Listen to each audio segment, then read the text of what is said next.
Waheguru Ka Khalsa, Waheguru Ki Fateh. Well, it seems that the book, Premka, My Life with Yogi Bhajan, is still raising quite a stir over at the Yogi Bhajan Dera among the Yogi Bhajan disciples. Now, for all of you who are not aware, this is a new book that was published by Yogi Bhajan's top assistant. Her name was Premka at the time, during the 1970s and 80s, when she was the top assistant for Yogi Bhajan.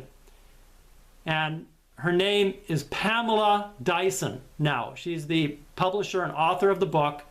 It's a memoir, and it's very good. It gives a lot of insight, behind the scenes description of what really happened with Yogi Bhajan and his 3HO organization in the early years. This was in the 70s and 80s. I was around then too, and so I can testify to a lot of the things that Pamela is saying in the book, that there were a lot of abuses done by Yogi Bhajan, and there was a lot of corruption there too, basically. Anyway, so I've talked about this in length in the other videos, but in today's video, we want to talk about how the SikhNet director of social media has weighed in with allegations against Pamela and direct criticisms of Premka, My Life with Yogi Bhajan.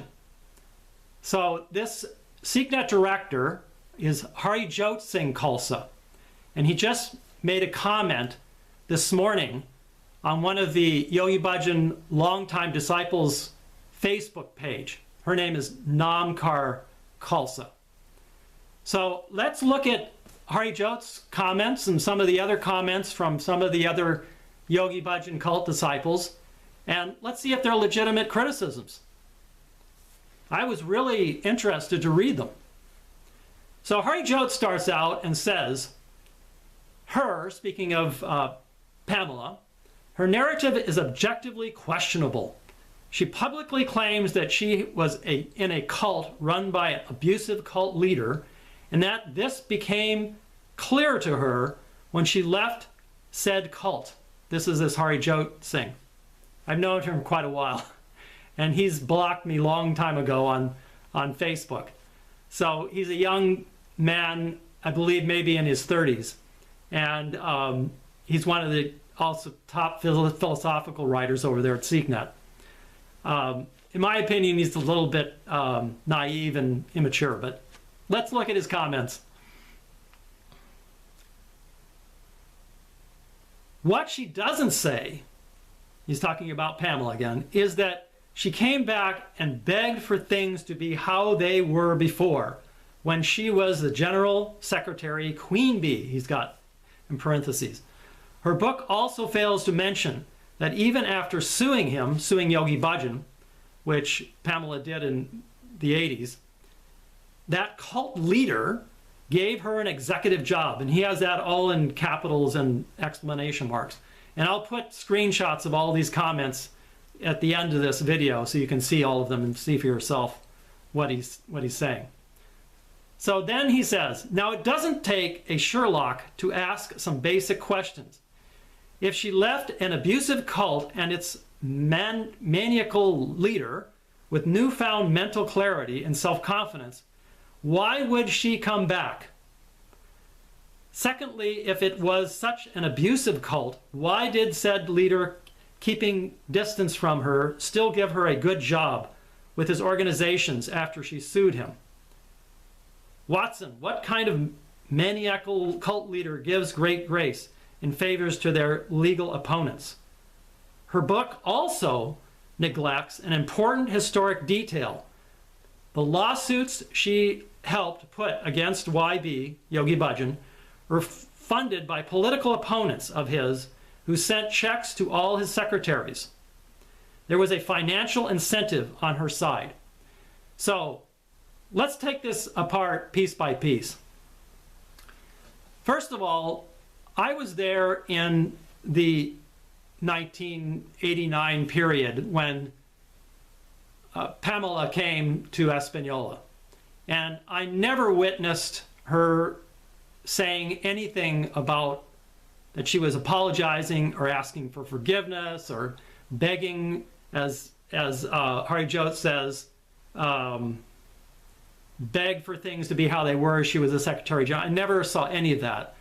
Of course, I wasn't with Pamela. We used to know as Premka, so excuse me. I wasn't with Pamela 100% of the time, but I only heard from people in the higher echelons, we'll say, this narrative that she came back to ask for forgiveness. Now, I think anybody who knows the power and cult apparatus around Yogi Bhajan, and Yogi Bhajan himself for that matter, they are famous for spinning things and to, at the least, exaggerating what's going on to suit their agenda. Yogi Bhajan was just famous for spinning and distorting things so that it served his purposes. Now, it's logical too that Yogi Bhajan and the higher powers that be there that were around him would spin these this visit by Pamela in order to meet their ends. They had all the strings available to them. Pamela had no media outlets or any kind of network to really support that she didn't go there to apologize. So that gets me to my next point, that I asked Pamela about this very question. I asked her this question: did she go there and apologize? And to Espanola in 1998. And so she responds here, that she responded on this group, Premka, White Bird and a Golden Cage. And Pamela says, "I did not ask YB's forgiveness, nor apologize to the Sanghat, nor claim the lawsuit was a fabrication. I did attempt a reconciliation with Yogi Bhajan." She says him, Yogi Bhajan. So this narrative that Harijot has seen fit to put out there on social media is, I believe, fabricated. That's my opinion from what I've seen. Now, I will go on to say what Pamela says as well. She says, "I never ever accused Yogi Bhajan of rape, not in any lawsuit or otherwise. My lawsuit was concerning the fact that I had not been paid any reasonable wages for my 16 years of service to him and the organization." Kartapudik, Kate Felt, filed a lawsuit concerning rape, and we filed with the same lawyer at the same time. People have confused our charges. Next, she says, Pamela says, "There are moments when I feel certain I need to write another book about the years after we moved to Hawaii. The roller coaster ride of my life continued, and now I am on another one. Just as a quick clarification, I came back into the community," speaking of her coming back to Espanola, to the 3HO community, "with the intention of seeing YB," that's Yogi Bhajan, of course, "through a different perspective. He had been pursuing me since my separation with Sri Brahma Singh. His pursuit was flattering and relentless," talking about Yogi Bhajan's pursuit of her. "He, Yogi Bhajan, had been pursuing me since my separation from Sri Brahma Singh. His pursuit was flattering and relentless, and I held hope that perhaps he wanted to mend his ways," talking about Yogi Bhajan. So it sounds like Premka was going there with the expectation that Yogi Bhajan had mended his ways. Maybe it's a bit like, Trump was impeached and now people are hoping that he'll mend his ways. Well, it's the same situation with Trump. Yogi Bhajan didn't mend his ways, because Pamela goes on to say,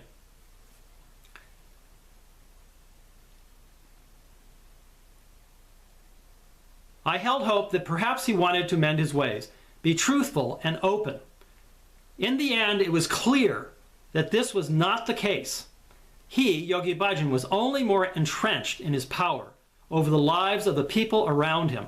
Nothing had changed. So, there you have it from the mouth of Pamela. And so, I have challenged Harijot Singh, and I'll challenge him again in this video, to come up with proof of what Pamela said when she came to Espanola in 1998. Okay, Harijot was probably a toddler back then, or very young, so he certainly wouldn't have been privy to what Pamela said.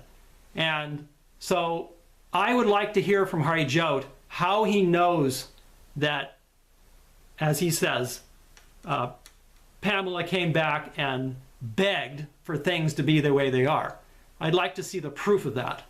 I also want to see proof of when he says the lawsuits she helped put against YB were funded by political opponents of his who sent checks to all his secretaries.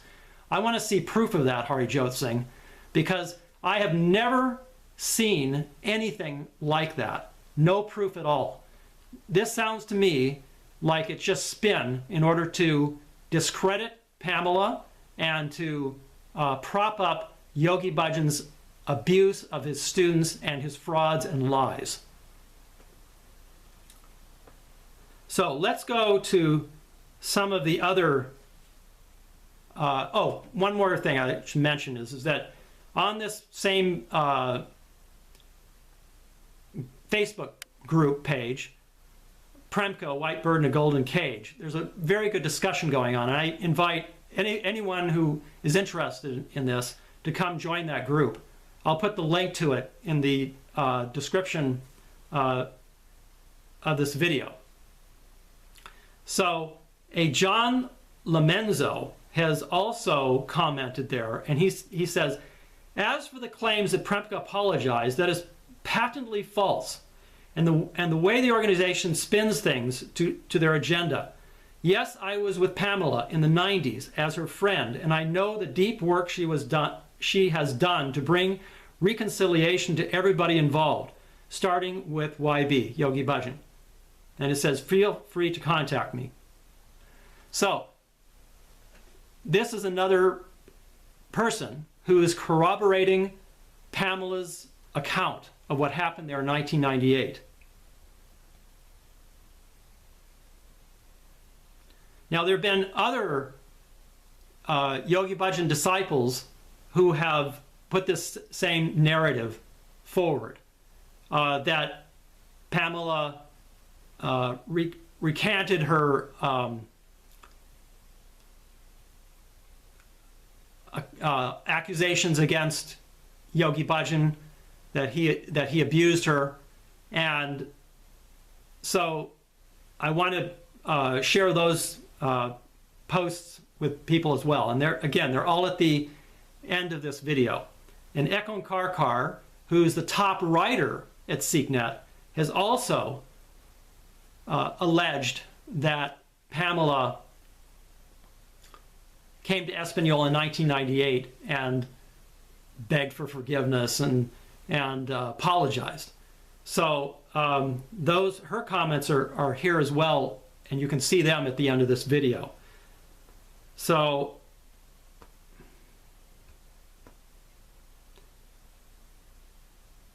then there's a Guru Meetkar, who is a longtime Yogi Bhajan follower and disciple, who actually changed her review on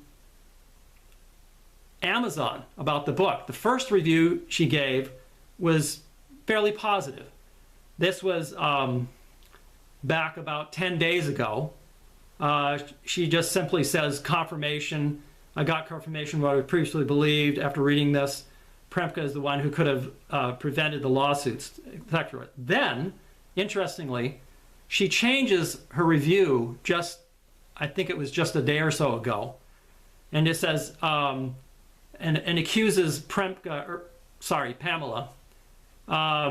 She says, so I'm asking, who betrayed whom? Did she want to heal or just justify herself? If healing was her goal, what about healing with the community?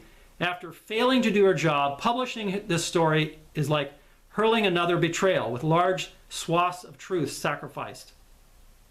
So she's accusing Pamela of not telling the truth, especially from 1985 to the present. During this time, she filed a lawsuit for which she was paid.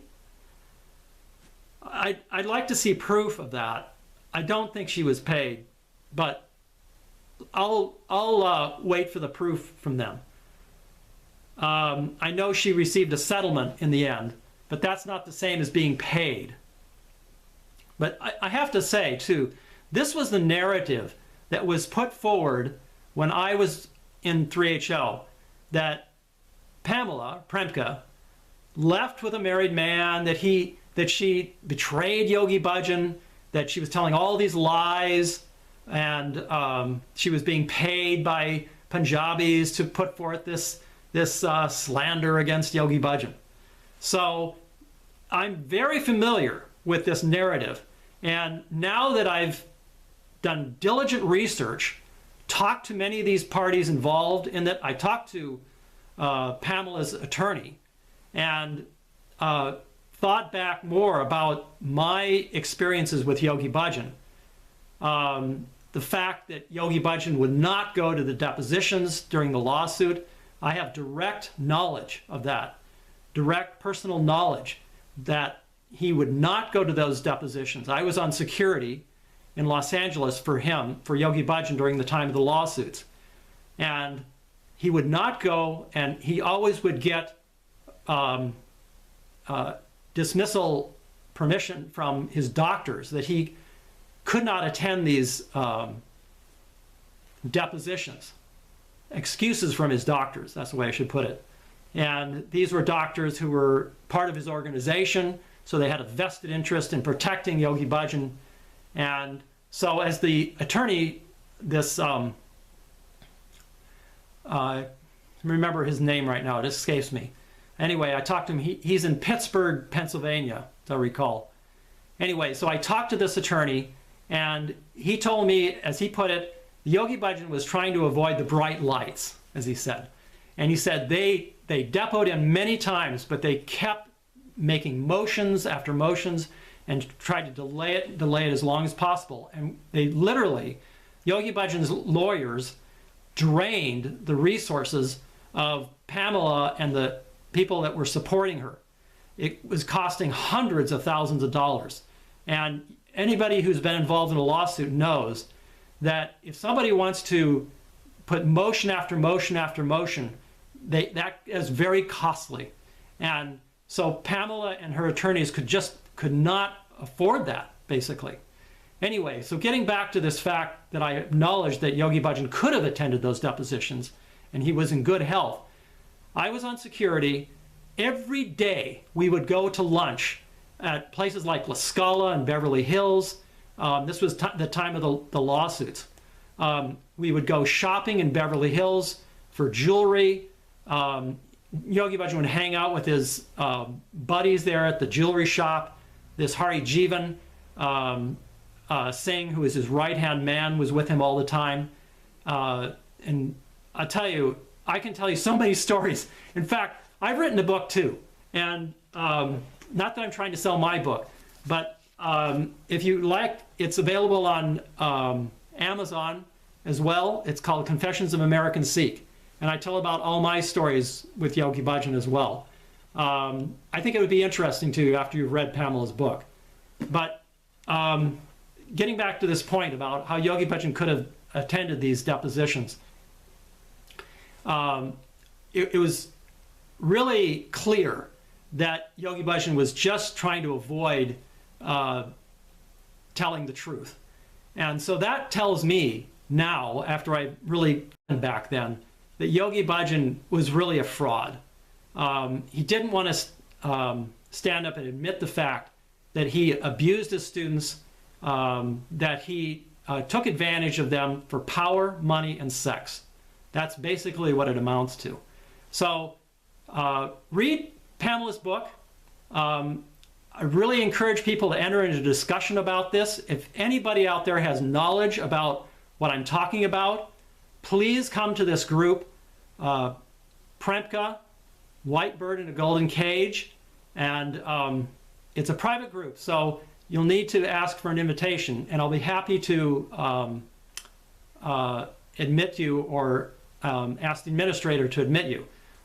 There's about 200 people on there now, I believe, and there are really good discussions on there. I put some of the other discussions, threads, and comments later in this video as well. So thank you very much for your time, and again, write me. I'll put my email address there at the description of this video, or put comments on the video too, and I'll be happy to respond. And we all want the truth to come out. So let's participate and discuss. Thank you for your time. Waheguਰੂ ਜੀ ਕਾ ਖਾਲਸਾ, Waheguਰੂ ਜੀ ਕੀ ਫਤਿਹ.